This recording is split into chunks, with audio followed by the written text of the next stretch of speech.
our hymn today. Continuing in our Christmas tradition. Oh, come all ye faithful. Do we know this one? I don't think I've ever heard this one. Really? Hey, I've been doing this for 2 years, and there have been hymns that I've been surprised you guys haven't heard. So. Okay. Well, this is like you go to church on Christmas Eve, you hear this song, or just church at all in December.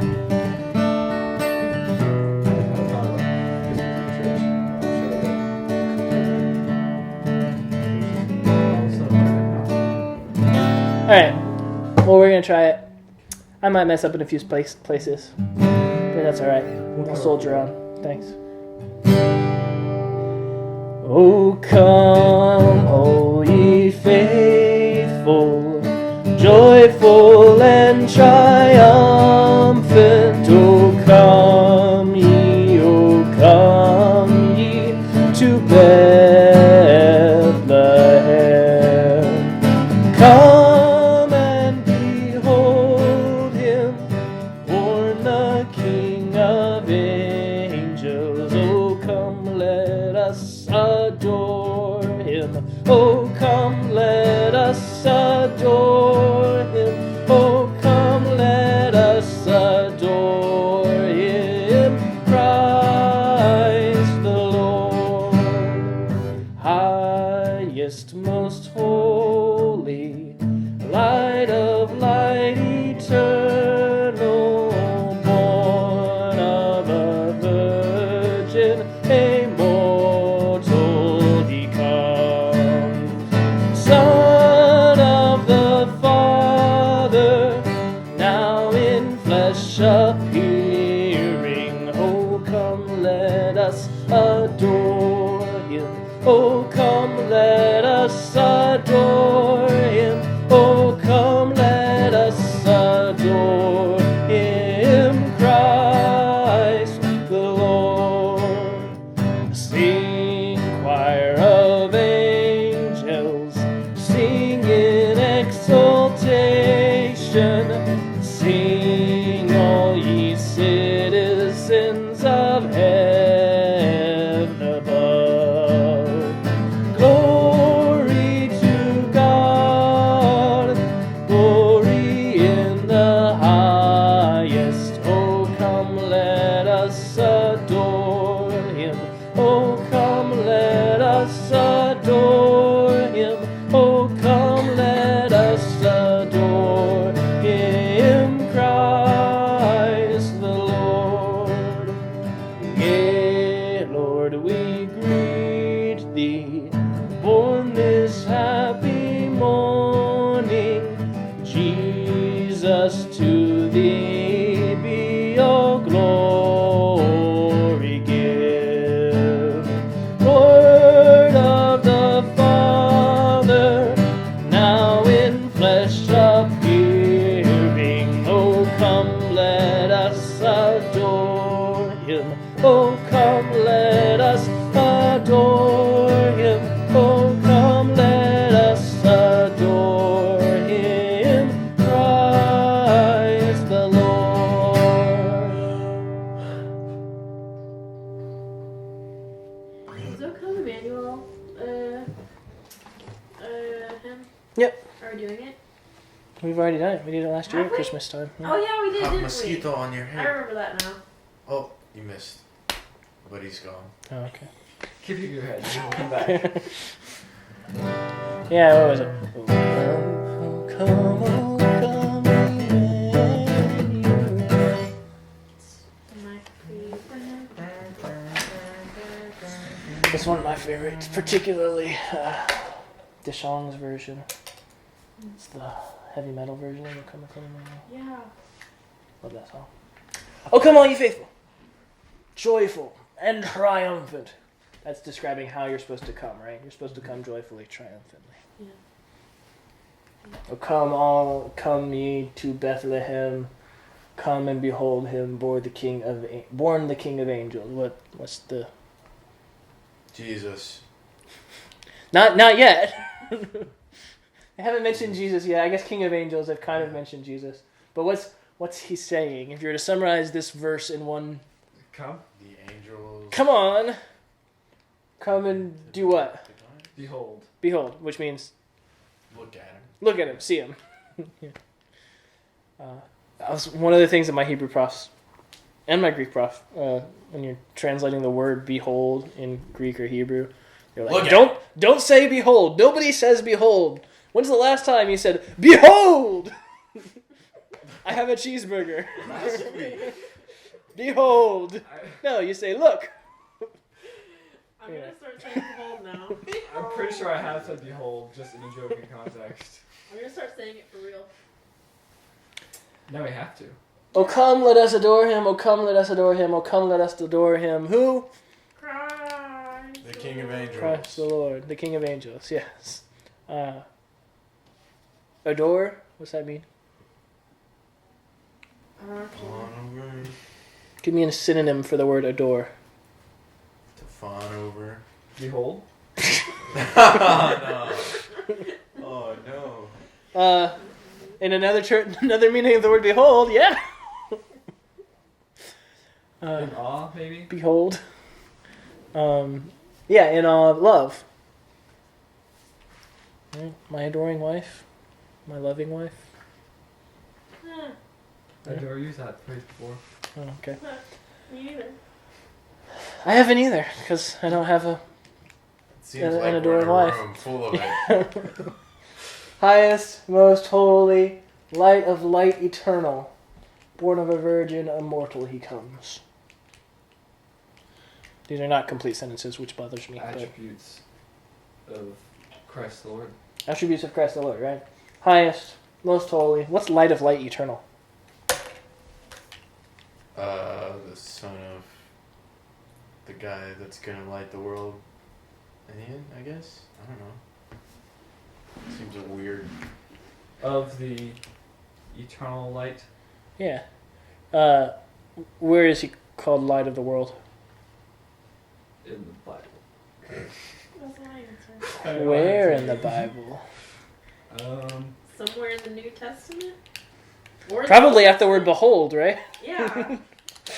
Yeah. Find it. Yeah. Interesting word.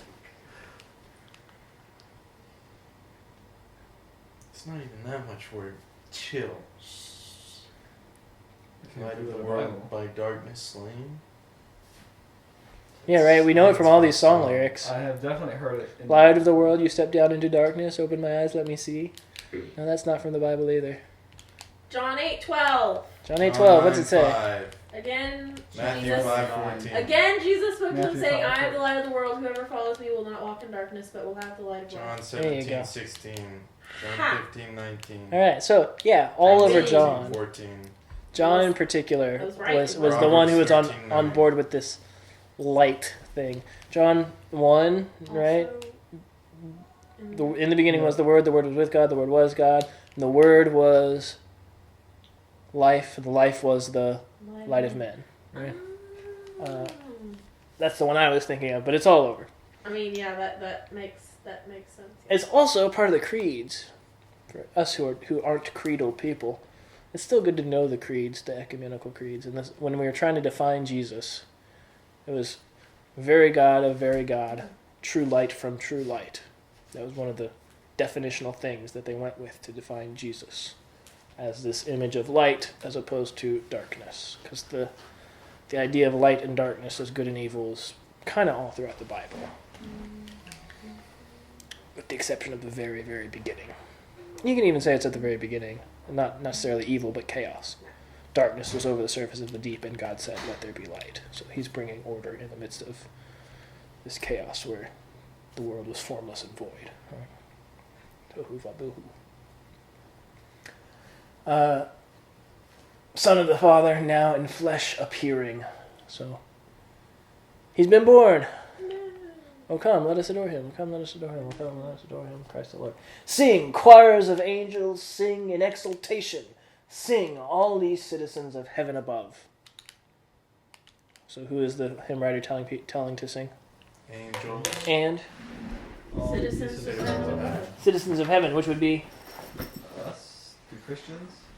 Good question. The bride and the church. Is it? Or is he still referring to the angels? I mean, It could still be- technically current citizenship Yeah, or later citizenship. I don't know what That counts. depends on your view of I can't think of the word for it right now. Yeah. Are we citizens of heaven? I'd say not yet. Yeah, I'd say very technically speaking, no. We're not citizens of heaven. We're citizens of the new earth. We're ambassadors. I mean, Paul does use the language of an ambassador of the Most High. Ambassador. I think he even might say ambassador of heaven. So I won't quibble too much. But and this hymn writer is probably thinking Christians. Christians are citizens of heaven. That was the theology of the day. So I figured out what I was trying to say. So Christians who have died and gone to heaven. Yeah. Depending on your view of the tribulation, those who are under the throne, would they still be citizens of heaven? Good question. So They're I guess in heaven, so because if but you they're not citizens. yeah. Okay, we don't know if they're actually going to be singing to this Yes. demand. So we're gonna. I don't think it. We should get. I think those are good questions to be thinking about. Obviously, those are the kind of questions where once you come to an answer, you're like, yeah, you think what you think, I think what I think. We'll sort it out, when we get We can there. no longer be friends. We can't be part of the same church. We're gonna have to start a new church over this. Yeah. Are the people who are under the altar, are they citizens or are they not? Gonna have to get this one nailed down. Yeah, maybe steer clear of that. But good questions to ask, to think about. Later. What's the reality? That's for future.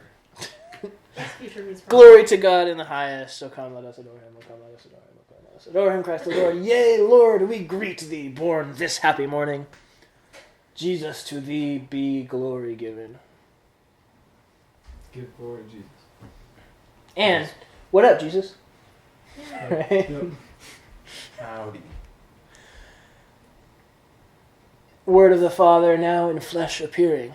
What's word of the Father? John 1. John 1, yeah, right. In the beginning was the Word, and the Word was with God, and the Word was God. Yeah. Now So we've seen this in flesh 2 appearing. verses. This is the second verse we've seen now in flesh appearing. Uh, I got Jerry. For no Yep. reason. Son of the Father now in flesh appearing. Word of the Father now in flesh appearing. And that's the end. Yeehaw. Trade name. This confuses my mother greatly. This favorite Great. This favorite Christmas hymn appears to be the result of a collaboration of several people. What we sing is a 19th century version of a hymn written in the 18th century. The Latin text, which begins with the words Adeste Fidelis, comes from the Roman Catholic tradition. Found in an 18th century manuscript in the College of Douai. The college was located in northern France, beginning around 1561 and continuing until it was suppressed in 1793. The college was exiled to England at the time of the French Revolution. So just to summarize, it was written in Latin in this college in France, and then when the French Revolution hit, the college had to relocate. We need Okay, the original thank Latin you. manuscript. We need it now. Ow. I think we have the original Why Latin did I say manuscript. ow? The gerbils are getting to her. Keep going. I'm fine. One possibility concerning the source of this hymn, favored by most historians, is that John Francis Wade, an English musician at the college, composed it in Latin. Methodist hymnologist Fred Geely notes, 7 manuscripts containing the Latin hymn are known. They are dated 1743 through 61. All appear to have been written, signed, and dated by John Francis Wade, an Englishman who made his living by copying and selling plain chant and other music. Research by Don John Stefan. He's French.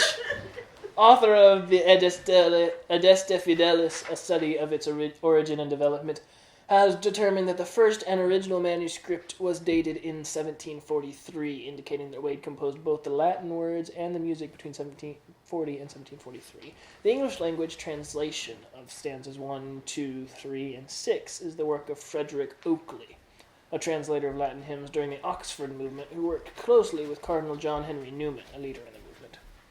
Hello. You're late. Sit on the bottom couch. Huh? Do you want to sit on the bottom couch? That didn't matter. I'm okay, thank you. Don John Stefan. Oakley became a Roman Catholic and was known for his ministry to the poor at Westminster Abbey. Oakley's stanzas, penned in 1841, first appeared in F.H. Murray's hymnal for use in the English Church under the title, "Let us go even unto Bethlehem and see this thing which is come to pass." That is. Quite a title, right? Yeah. Sounds like a pop punk song. Abbé Etienne Jean-François Bordieri.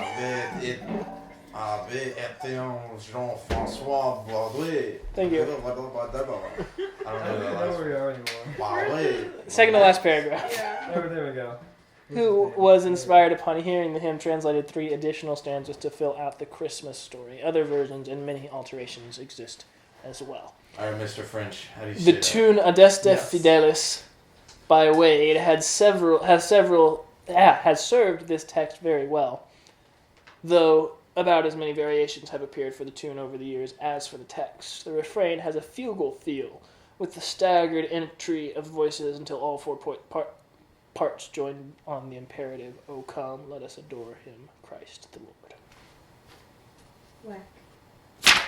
We sang it already? Yeah. Yep. Shucks. It's okay. It's Make almost it sing December. again. So. Alright, we're picking up where we left off last week. I also prayed that it wouldn't pick up. So. I saw this on a TikTok, this picture. Oh, really? Yeah, it was really funny. Because Just you because didn't I'd seen it follow here. Side hug, do the Christian side hug. Wasn't that a song at one point? Yeah, you missed Do it what? last week. Give me that Christian side hug, that Christian side hug. And also, we were talking about Hannah Montana earlier. Why? Song. This is Someone why we quoted a lyric. This is why we don't tell you what we're talking about, because then you get judgmental. I'm not being judgmental. I'm just like, I'm wondering why you were talking about Hannah Montana. Anyway, We about dating? So last week we talked about marriage mostly. We went through a basic theology of marriage, the passages that it's built on. Really 2 main ones, Genesis and Ephesians, and the parallel of in Ephesians, which is in Colossians.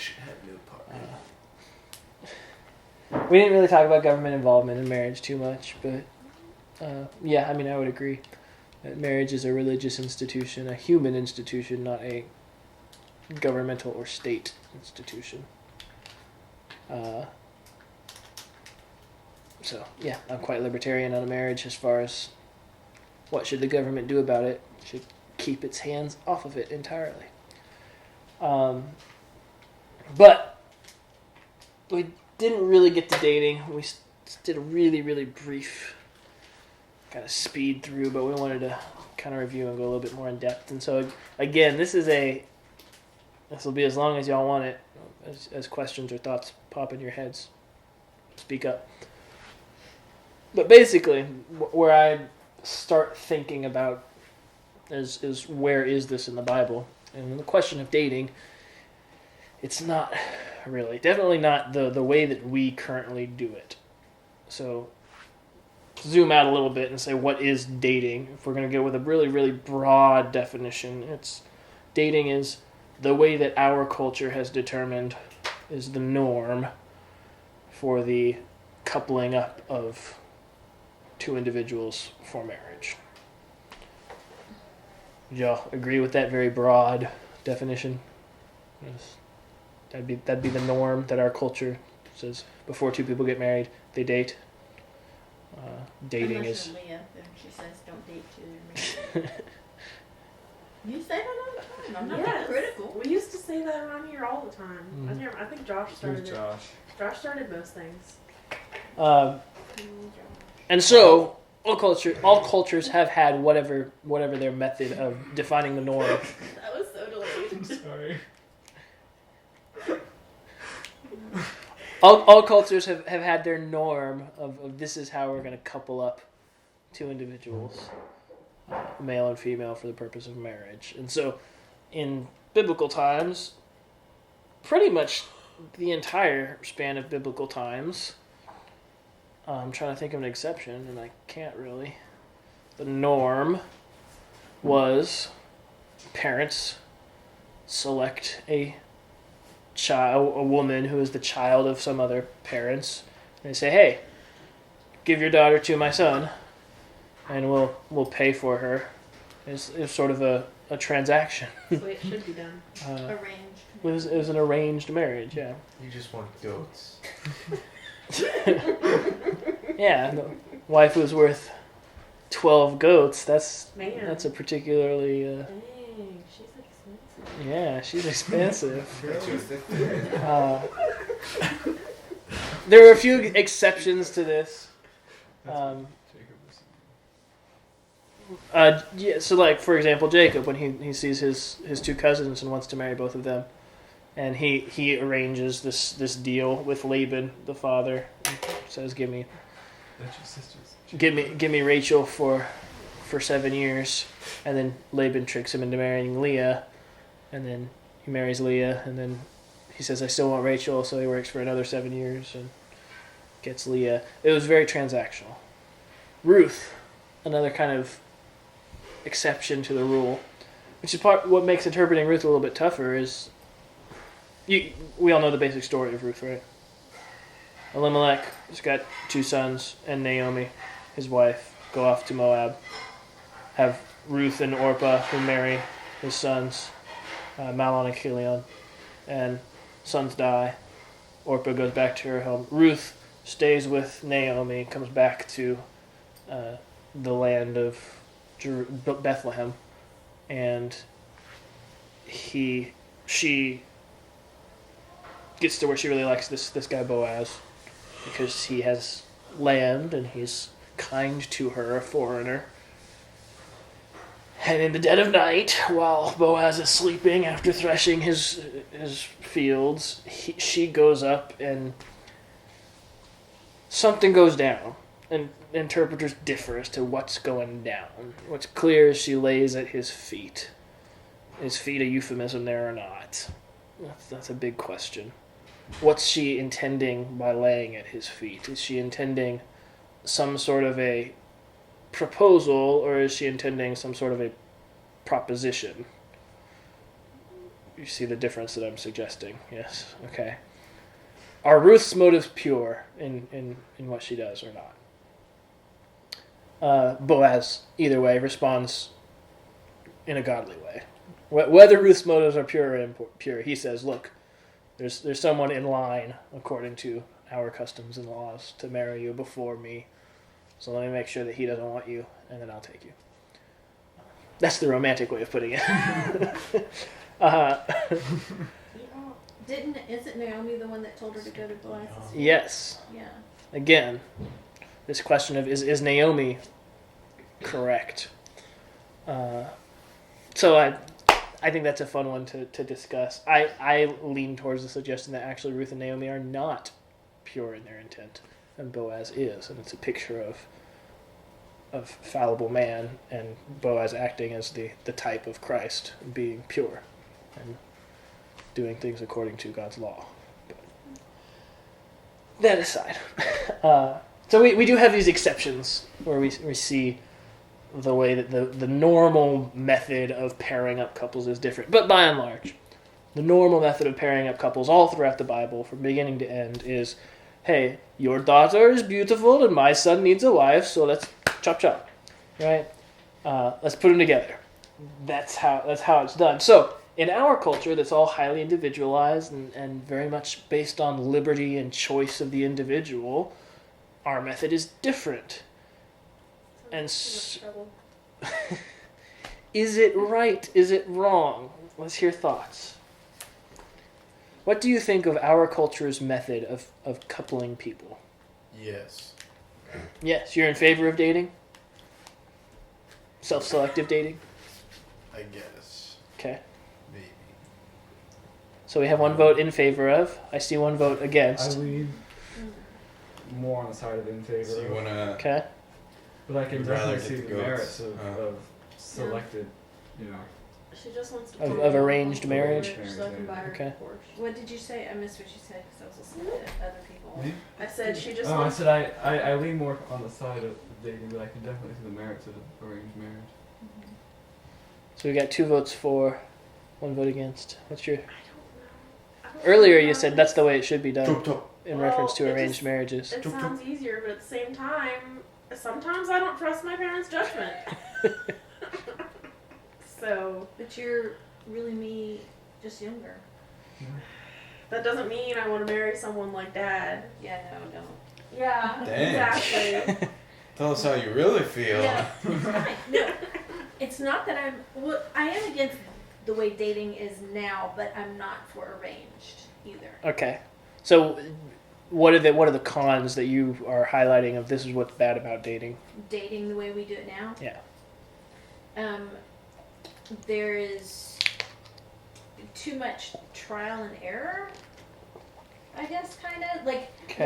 What is to go to the second question? What is the purpose of dating? I mean, why? For me, the purpose of dating should be To find a spouse. to find a spouse, not just to hook up. And that's what this culture is nowadays. It's just a hookup. It's not. There's no meaning to it. There's no permanence to it. Gotcha. And to be total 100% clear, when you're saying hook up, you're talking about people getting together to have sex. Yes. Yeah, sex or make out or whatever limit you're setting yourself. It's still not with the purpose of marriage. Of marriage. As Aaron put it this morning, test drive the car before you buy it. Yeah, no, that's not. That was Why buy great. the cow when you can get the milk for free? Yeah. I actually see a lot of wisdom in that suggestion. If you're living in a culture where all you want is sex and you can get sex for free, why on earth would you marry someone? Feminism has been horrible for women because it encourages men to wine and dine them and get what the prime thing that they want out of it, which is sex, and have no responsibility attached to it. The reality of men is men want sex. We shot ourselves in the foot. Yeah. But women want sex too. Yeah, and they do not want sex like men want sex. And marriage was one of the primary means by which men were civilized through the power of sex. And thank you, feminists, it's gone. Yeah. Yeah. Well, I don't know. This is Leah laughs at this, but the dating advice, the only dating advice that I got from my parents, my dad was a warning: candy is dandy, but liquor is quicker. That's what he told me before he sent me off to boarding school. It's like, really, Dad?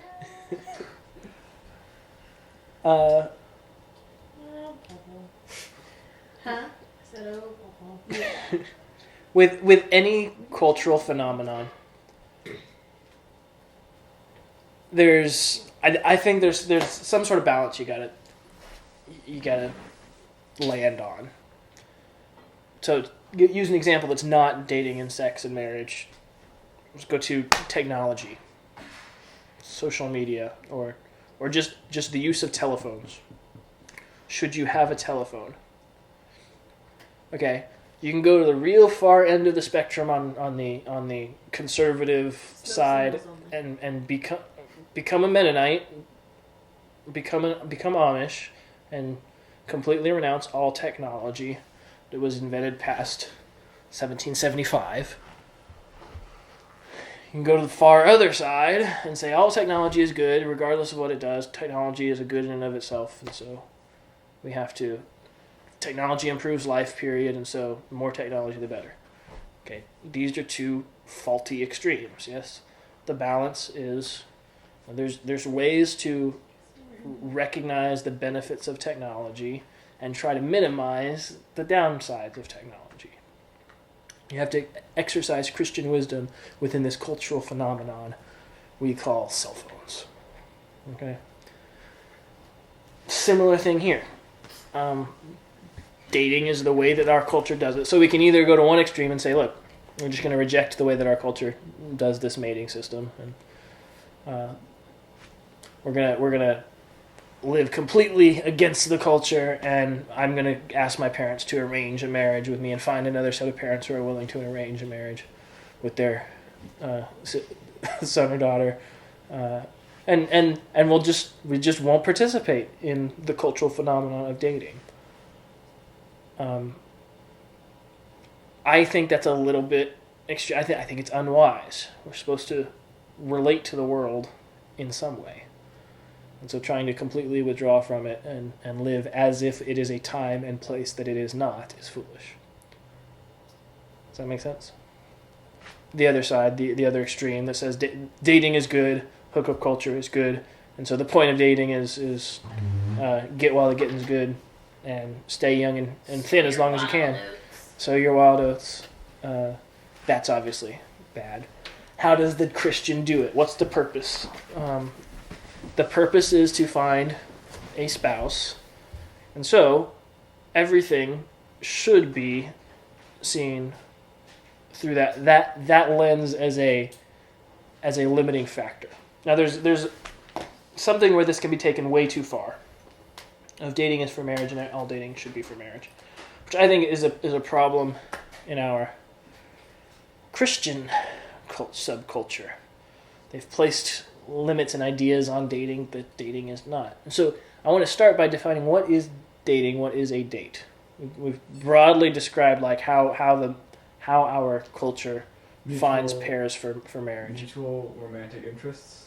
Mutual romantic interest. Get really technical. Like how do you know when a date has happened? When he pays. Two people go out with the intent of finding syncrasies. Two people go out with the intent of finding What? camaraderie, companionship, Synchronizing, synchronization. Yeah. I've got lots of dates. Probably. We're gonna. One for the girls. The Christian definition would be two people of the opposite sex, Yes. right? If it's two people of the same sex, they are going out for friendship. Pals and chums. Yeah. So a different. I was reading into the four love, a different form of the. I forget the Greek word. eros, storge, philos, or agape. I believe it's the first one. Eros, is it? Eros, meaning sexual love. attraction. Is that? Yeah, the I kind of love that should exist between a man and a wife. I was thinking. Phileo, or whatever. It sounded like Nathan Nathan was describing the other one. Storge. Familial love. I need to look it up. It's like a mix You're between probably Storge. thinking, It's a mix of all of them, is what you're looking for. Yeah, I mean, ideally, what you have with your spouse is all four. Part of what makes the man-wife relationship particularly unique. It's the closest thing we have to love the way that God truly experiences it in all of its forms. All of It its sounded stuff. like you were describing Philo. Friendship. Describing what? Yeah. Philo. Yeah, so there needs to, I would agree there needs to be some sort of for a date to be had, some sort of an intent or expectation of a deepening of a relationship that whose end is marriage. How serious does that intent have to be? As in not non-existent. Put it that way. So existent. Existent. Doesn't have to be strong at all. It doesn't even have to. It doesn't even have. I would say it doesn't even have to be existent. It just it has to be not non-existent. So, as in, what I'm saying is, for a date to happen, a man has to not have like, okay, there's no way I would ever marry this person, and the same goes for the woman. All right. Doesn't have to be, I actually am interested in marrying this person, or I have any inclination. It can be, I don't know if I want to or not. The reason I'm going on the date is to find out. So it's two people who are going out together to spend time together to see if there is any kind of potential for something deeper, something greater towards moving towards marriage. To get to know each other better. Correct. Get to know each other better. The issue I see in the Christian subculture is when you start dating, that's because you already see the potential for marriage there. You already kind of want it to move in that direction. And so there's pressure, there's expectations that are uncommunicated but there on both sides of something more. And a date, from family members and friends and family members, friends, the church as a whole. everybody. Oh, they went on a date. That means they're headed towards marriage. Might not mean that. It might mean they wanted to see if there was a possibility of heading towards marriage, and it might have been that there isn't. So, one and done. There's a whole bunch of different cultural standards we could put on what makes a date, and everybody has their own answer. The guy pays. This is a common one. I think if you've got a man and a woman spending time alone with each other for any kind of extended period of time, trying to get to know each other well in anything more than what would be expected of friendship with the same sex, you have a date. And so that's the other flip side of this, is that oftentimes guys in particular will expect that we're just hanging out, we're just friends. We're just hanging out every week for the last 4 months exclusively with each other. We're just becoming really, really, really, really, really good friends. Uncommunicated expectations.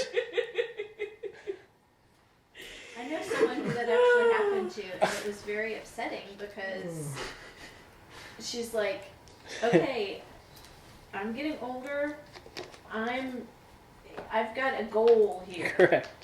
Just because it might not be you, you're wasting my time. Get out of me. Yeah. I mean, leave me alone. Don't stop stringing me along. So a message to the girls, be direct and clear. A message to the guys, be direct and clear. It's called communication. Called communication. Expectations. Communicate them. And so if the expectation is, look, I want to go on a single date with you and see if there's any potential for us to become better friends that would ultimately lead towards marriage. Say that. If it's, hey, I think we've been dating for the last 3 months because we've been spending time together by ourselves. What do you think we've been doing? Communicate your expectations. I think it's worth doing. So the main things that I think are components of how should a Christian date? Clearly, and both, I would say without expectations. And when the expectations come, communicate them.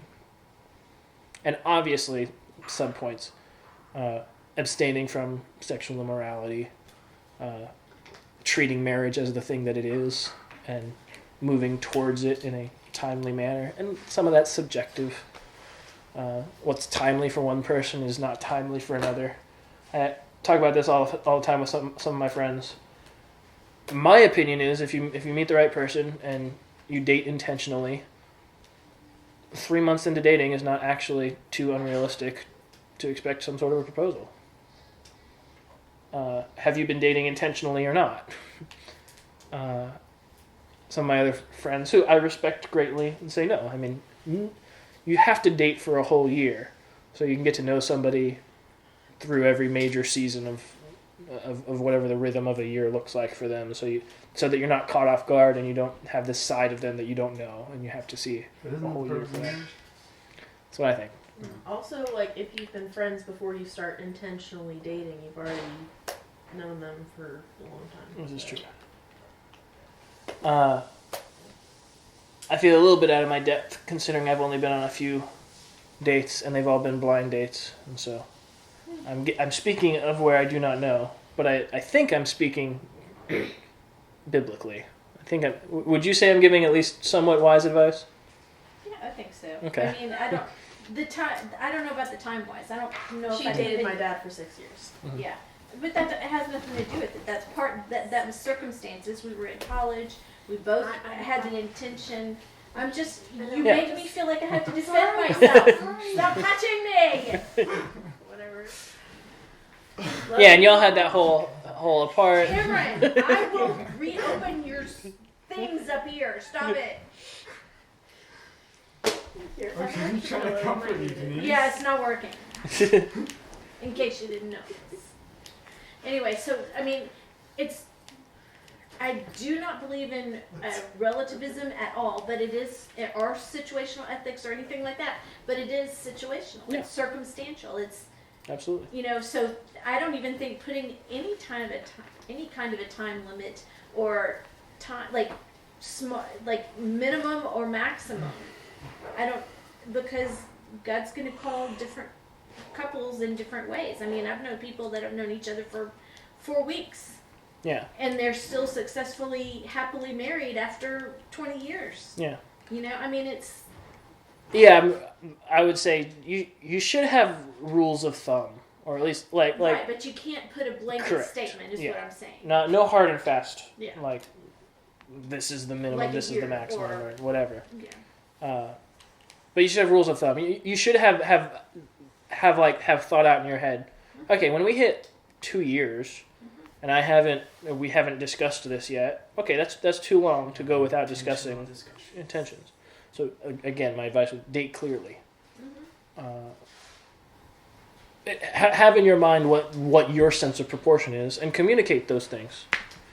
And I'll even say, and this may not necessarily be dating, but I think every single person should, after much prayer and study of scripture and looking at your examples that God has given you in your life, you should seriously sit down and write out a list of, this is what I'm looking for in a spouse, this is what I definitely don't want. Mm-hmm.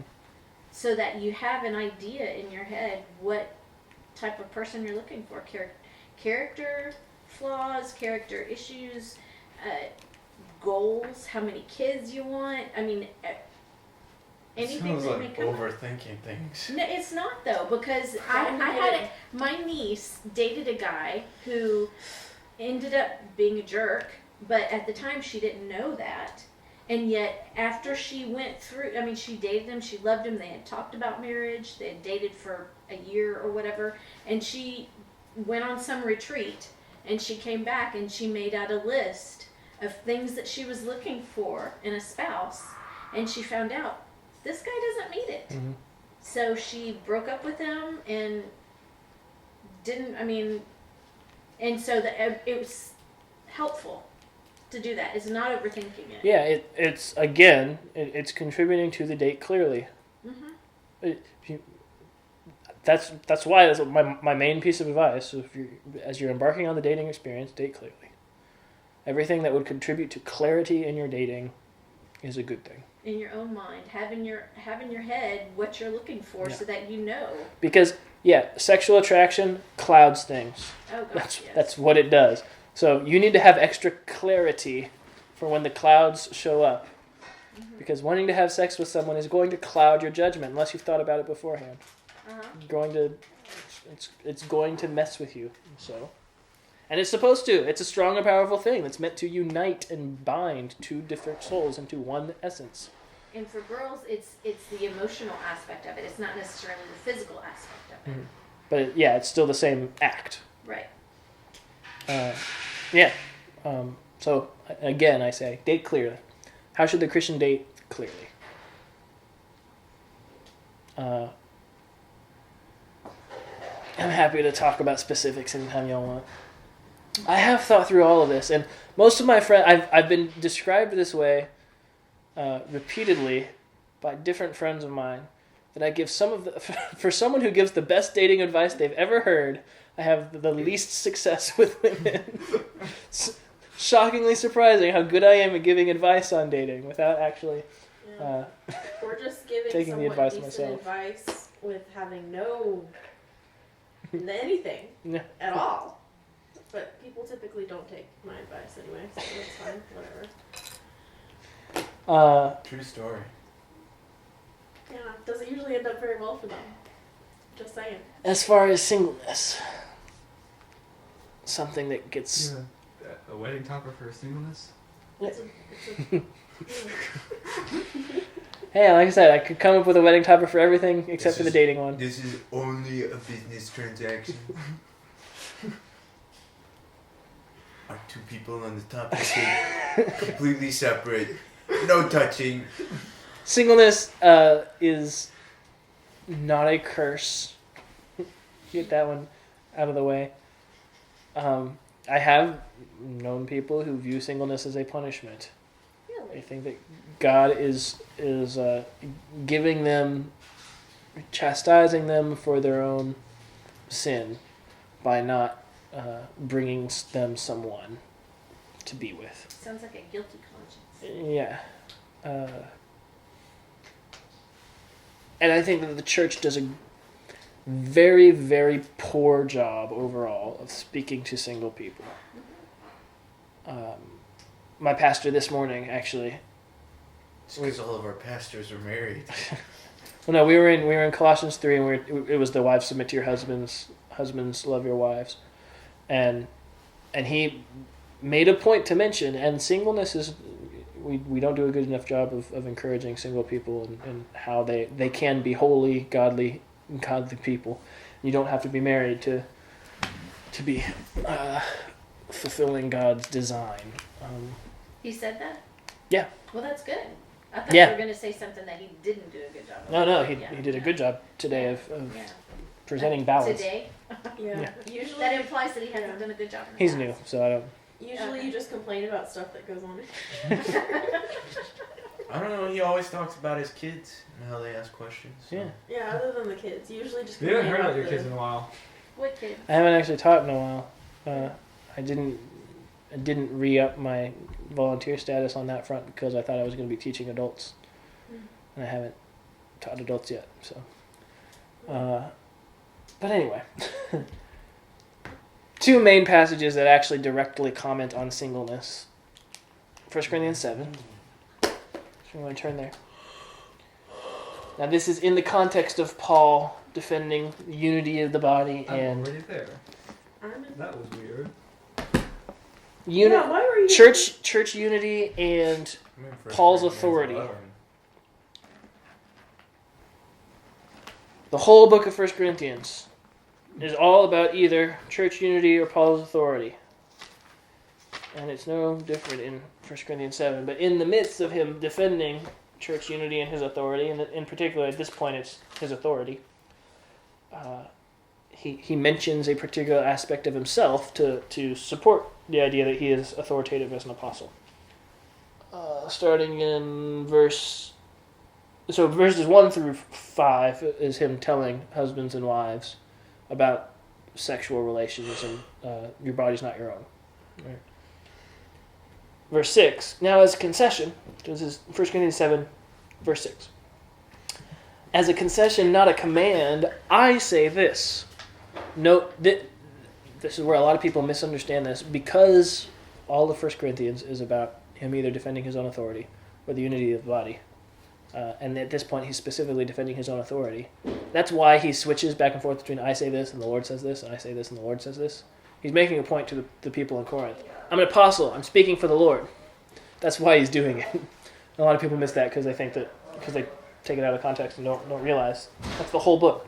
But anyway, as the concession, not a command, I say this: I wish that all were as I myself am, but each has his own gift from God, one of one kind and one of another. To the unmarried and the widows, I say, it is good for them to remain single, as I am. But if they cannot exercise self-control, they should marry, for it is better to marry than to burn with passion. So as this concession, what does he say? What does he wish? That everyone could be single. Yeah, all is whereas I myself am. Specifically, in this context, you're talking about being single.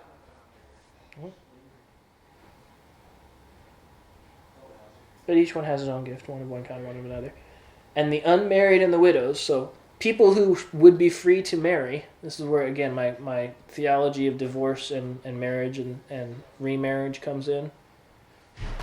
That verse actually contributes a lot to the unmarried and the widowed, not to the divorced. He does not give this instruction to the divorced. He gives other instructions to divorced. But to the unmarried and the widow, I say this: it's good for them to remain single as I am, but if they cannot exercise self-control, they should marry. Self-control in what way? Keep it in your pants. Keep it in your pants. You can't keep it in your pants? Get married. That's what he's saying. For it is better to marry than to burn with passion, than to take it out of your pants. To the married, I give this charge. And he goes on. Not I, but the Lord. So he's defending his authority, flipping back and forth, showing what he says is from the Lord. That's the main one that specifically. So one of the things I like to mention or drop in, particularly when it comes to eldership, you find very few churches anymore that are willing to affirm a single elder.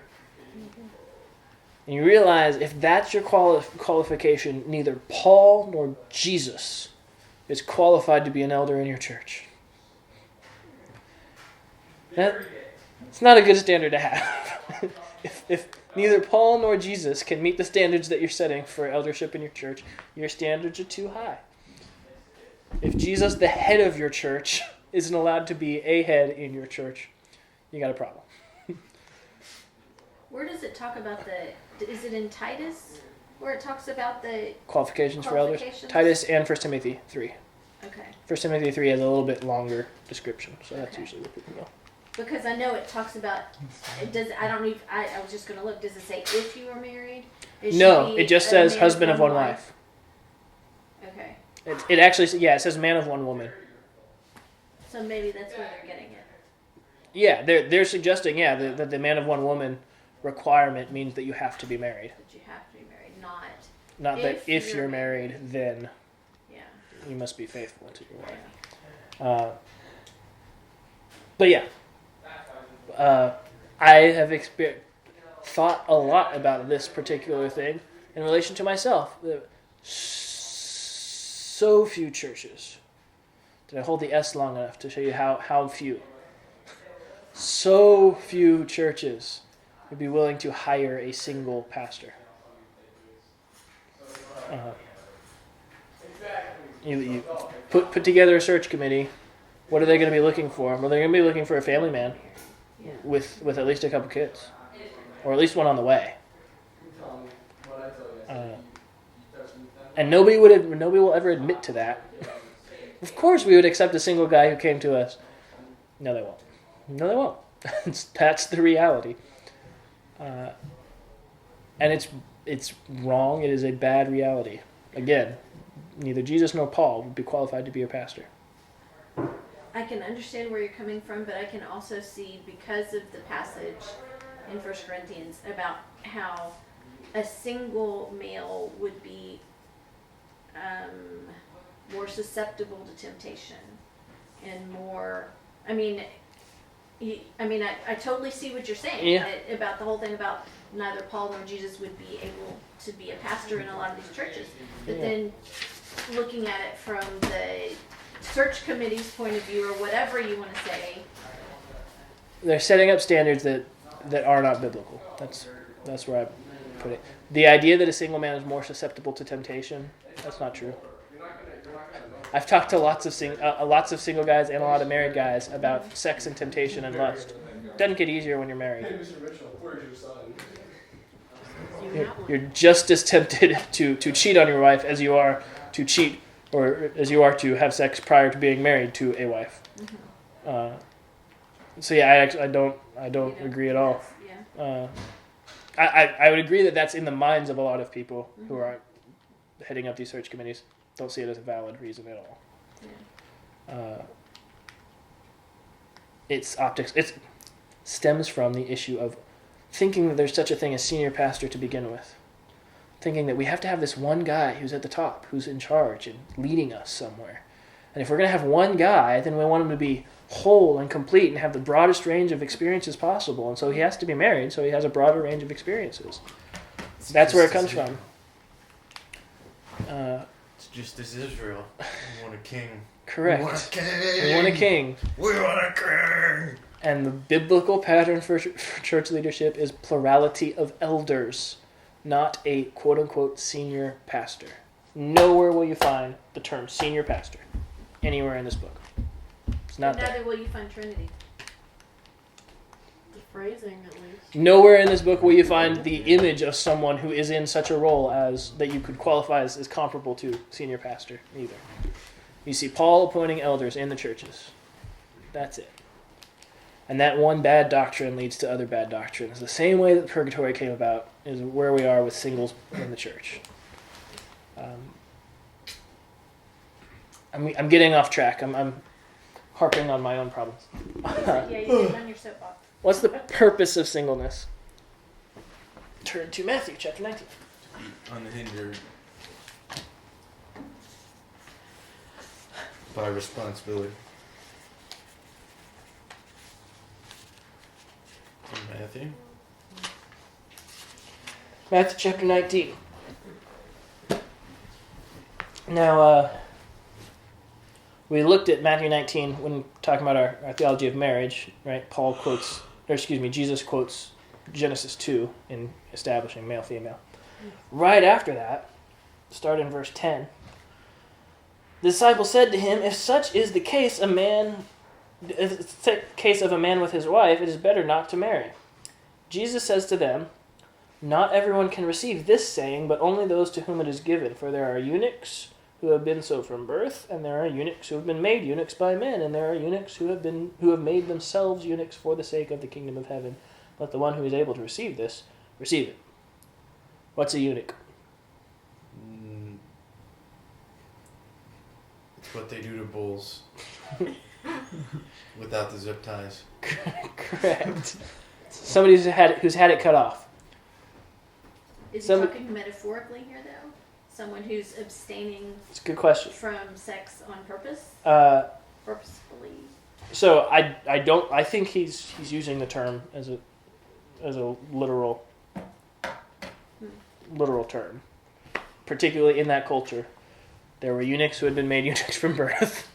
There were eunuchs who were born, who were made eunuchs just after birth. There were eunuchs who were born eunuchs. And there were people who had cut it off as adults for the sake of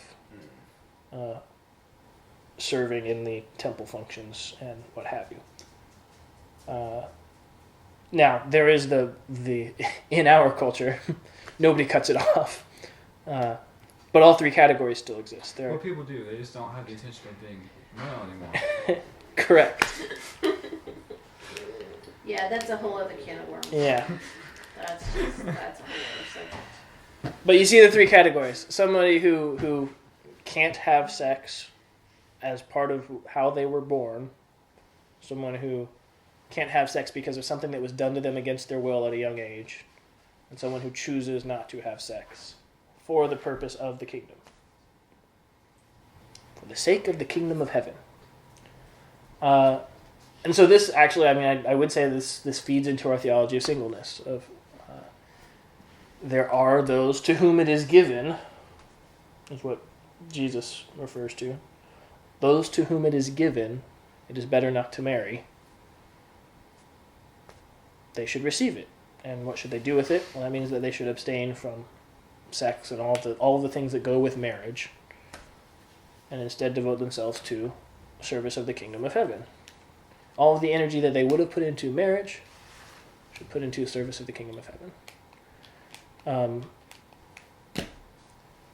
Trying to put this together in a practical way on a daily basis. Something that I think often gets misunderstood is the idea that if you are given the gift of singleness, I'll call it that, that you have to be devoted to it for the rest of your life. This is something that I don't know how it got communicated to me, but fairly early on when I was being taught the idea of singleness. It meant if you're given the gift of singleness, that means you have it till you die. So if you determine that you do have that gift, and that means you got it, and you don't stop looking for a wife, you're done. And I don't see it that way. Now, I think that you can go through a season of singleness and still have the opportunity or the possibility of not being single in the future. But while you're in that season of singleness, where you are not trying to be married, devote yourself to the kingdom. The basic idea that churches do a fairly good job of teaching about singleness is correct, in that single people should have more time to devote to service of the body. And so they should be serving the body more. That's just a reality. If you're in community groups, we call them community groups. What do you call them in your churches? What? Connect groups. We still call ours a small group. Small group. Groups. The kids of the parents call it a fellowship group. That's what me and I Jason think call the best community groups are ones that bring together small little pictures of the church as it actually is, which means people of all different types. Married people, single people, old people, young people, black people, white people, rich people, poor people, pick your descriptions. Community groups should bring together all of these different types of people. So the ideal community group is a small little microcosm of the church, universal. And one of the best things that I've experienced in my own community group is that I'm one of 3 single people in the group. There are 3 married couples. 2 of them have very young kids. One of them has more teenage-aged kids. And then there's one older couple, empty nesters. Their kids are already married and they have grandkids. And so we all come together, and us single people are doing most of the planning, doing most of the work to get the community group running. And it's totally blatantly obvious when we come together. Why? Because little kids are a huge drain of energy and resources and focus. If I was to ask Griffin to plan something, he's one of the ones who has little kids, he would not do a very good job because he's got 2 little girls who are constantly running around making noise. They need attention. It is good and right for him to focus on his children and his wife. And it is good and right for me to focus on making this group something that can be had. Because otherwise it can't. And there's benefit to being in each other's lives, encouraging one another, having the fellowship of the Spirit, something we talked about a couple weeks ago, by our coming together. And so, absolutely, part of your theology of singleness should be you get to do more for the church. I say you get to because it's a joy. It's a pleasure. It's a reward. Put it that way. I don't know if I've actually gone through these questions, so I'll go through and give my answers to these questions, and you guys can ask questions or let me know what y'all think about singleness. I've been talking for a while. What's the purpose of singleness? I think I've already answered that. Service of God. If you're single, that should be your purpose as a Christian. What are the pros, cons of singleness? Pros are definitely you should have more focus on God and the church. More focus than the married person can have. Cons are things like you don't get to experience the gifts and benefits of marriage. You don't get to have sex. At least you shouldn't get to have sex. You don't get to have good sex, put it that way. You don't get to have children. You don't get to experience what it means to give yourself to another person entirely and serve them. The thing that you learn about the Trinity through marriage, you don't get to learn in an experiential way. So those would be the cons. What are the right and wrong reasons for singleness? Wrong reason for singleness. I want more time for myself. Right reason for singleness. I don't have any prospects for a spouse right now, and I want more time to serve God. The question of selfishness is an easy one to sort that one out. Why are you doing what you're doing? Are you doing it because of fill in the blank ends with me? Or are you doing it because of fill in the blank ends with God or others? How does the single person grow in holiness? The same way that the married person does, just does it on his own. His friends and his fellow laborers and the church provide for him the opportunities for sanctification. He needs to forgive his friends in the church just as much as he needs to forgive, just as much as the married man needs to forgive his wife. He needs to love the church just as much as the married man needs to love his wife. So those means by which the married person is sanctified, made more holy, are the same means by which the single person is made more holy. It just comes from a different source. And I'll say that the answer that you gave for the right and wrong reasons for singleness, Mm-hmm. it's the same reasons for being married. Mm-hmm. I mean, it's about selflessness. It's about service. Correct. So it doesn't matter whether you're married or single. It doesn't matter what your status is. Yeah. It is always supposed to be for the glory of God and for the Amen. service of others. Amen. It's a matter of the heart. Motivation. How should the church view the single person? Like a person. And this is like it. The church does not view the single person like a person. So many times, I've been in multiple churches that two single people will get married, and then suddenly there's new opportunities for them to serve in the church. Like, where were those opportunities 3 weeks ago? Like they weren't capable as human beings to hand out flyers or to stand together and greet people or to lead a Bible study or fill in the blank thing that now that you're married, you can serve God this way. It's like, actually, it's the opposite. Now that you're married, you have less time to serve God. So the single people are supposed to be the ones Serve the doing more of church. this work. Less time to serve the church. Yes. Serve God through the church. Correct. Yes. Well put. So I'll just say that just because I've never been on that side, Uh-huh. because I was not a believer until I was in college, Mhm. and I wasn't really in the church until I was married. Gotcha. And so I never experienced the singleness of being in a church. And so for me to hear that, it's like, really? Yeah. That's just unbelievable in my mind, because I don't think that way, and I don't think I act that way, and I'm hoping that I never have acted that way. I haven't So- noticed it from So you. if I haven't, I'm Unless so you- sorry, Yeah, because you're that good. is just a shame. Yeah. Shut up, I'm not talking to you, Cameron. My old church. There it is. Yeah. On a single person. I'm talking to Steven right now. Single. You're not even listening to what I'm saying. So Just an example. My old church, Nothing to do with where you. my parents still go, you had the singles ministry, and if you got married, you were no longer allowed to be part of the singles.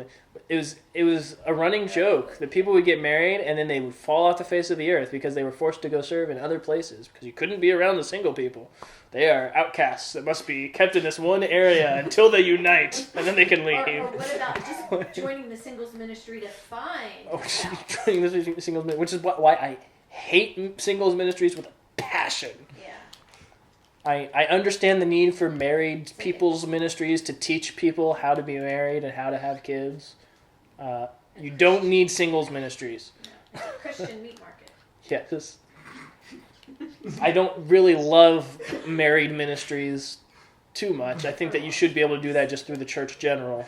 But I understand a little bit more. Okay, there's actual skills that need to be taught to these people. That there's no skills that need to be taught to a single person other than keep it in your pants. That's a popular view that I've been researching into for my paper.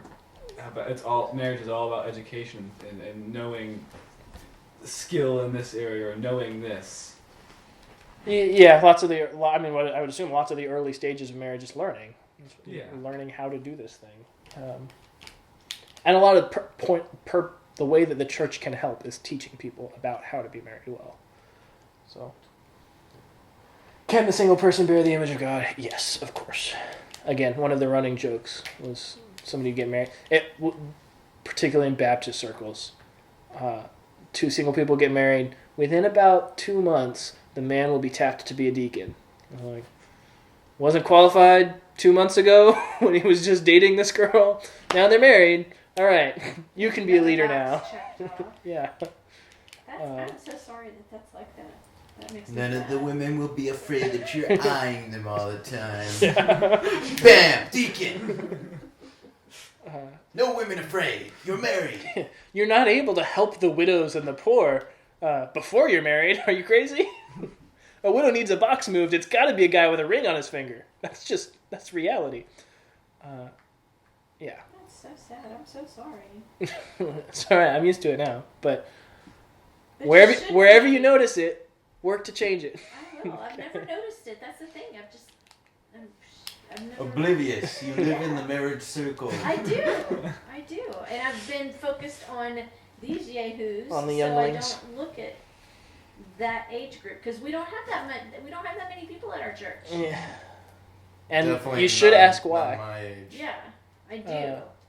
I do. It It's might be frustrating. as a result of this sort of a culture, because this sort of culture drives single people away. They get the feeling that they're not married and they're not welcome. That whole people are married people, and I've talked to a lot of people who are single in the church who get that message subliminally or under the radar. There's always this marriage is this gift from God and singleness is not. Poor you. And most of them want to be married, and so that reinforces Makes it the even sad, yeah. But So I'm not going to pity either, because that's not the right attitude either. correct. Yeah, the right attitude is just treat them like a human being. Pity I'm me. an alien. Find me dates. All right, we're over I time. will go out with Questions, God. things that y'all would contribute to the singleness. We have to go Thing. by 5. What time is it? 4:36. 4:36. Okay, we need to leave in like 5. Is there anything y'all would want to add as like a final word on singleness or dating? Final question to answer. So a thought that I had about singleness, it kind of, when you look at God's command to man in the book of Genesis, be Mhm. fruitful and multiply, Yeah. and you look at singleness, it seems like those two are opposite views. Yeah, which is why we went to 1 Corinthians 7 and Matthew 19. But yes, on the surface they seem like opposite views. Put it this way: unless you're single for a reason that is good, one of the reasons that ends with fill in the blank others or God, you shouldn't be single. You shouldn't be trying to be single. If you're single for selfish reasons, get off your butt, put down the video game controller, find a wife, have kids. That's the command. If you've been trying, or if you're not the reason I'm single is because it's easier.